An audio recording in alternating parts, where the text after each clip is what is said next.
Our next prophet, minor prophet, is the book of Nahum. Nahum is probably the most neglected minor prophet in all the Bible. It's not talked about a lot. It's not read in churches a lot as well. The book of Nahum is not found in the common lectionary, so you'll never hear that book read or maybe even talked about ever in church. The word Nahum means comfort or God comforts. And this book, only with 3 chapters in it, is some of the most fearsome and warrior-like chapters in all of the Bible. And it was written during a time where the northern kingdom had already been destroyed by the Assyrians, and it wasn't shortly after that the southern kingdom was going to be taken over by the Babylonians. But we know that this book was written in between 663 BC and 612 BC. First, because it mentions the destruction of the city of Thebes, which is found in 3 verse 8. Thebes is the city in Egypt. It was the capital of Egypt at that time, and it had actually been destroyed by the Assyrians.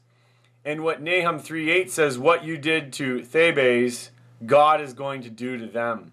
And it also happens before the fall of Assyria, which happens in 612 BC. The Babylonians destroy and disperse the Assyrians, which is what this book is all about. Basically, Assyria and Nineveh, the city of Nineveh, have been sinful. They've plotted against the Lord. That's used a couple of times. And the Lord is going to scatter them. The book of Nahum is most commonly known for verse 15 of chapter 1. Behold upon the mountains of the feet of him who brings good news, who publishes peace, which is quoted by Paul in Romans chapter 10 verse 15 to speak about the importance of sharing the gospel. But probably the most important part of the book is the first 9 verses, where we have the hymn about the Lord.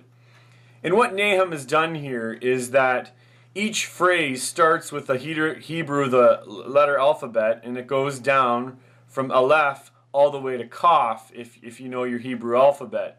And so each phrase speaks about the Lord.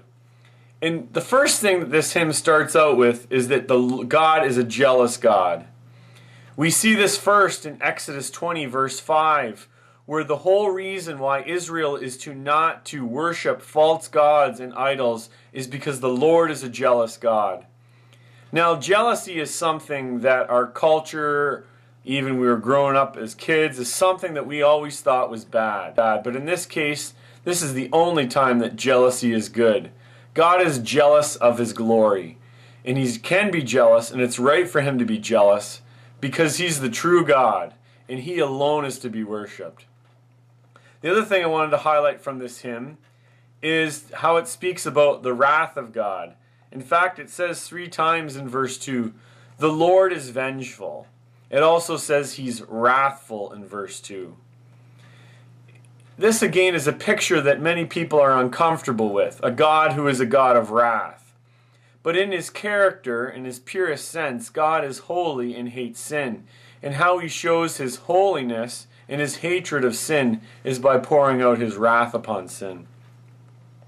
Although many think this book is a really doom and gloom book, it has many signs of the grace of God in them. In fact, verse 3, the Lord is slow to anger.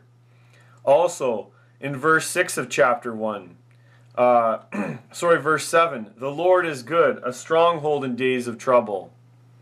And as well, it speaks several times in chapter 1 verse 12 and 2 verse 2 about the restoration promised to Israel. Although they've been scattered, battered, and shattered by the Assyrians, the Lord is going to restore those people.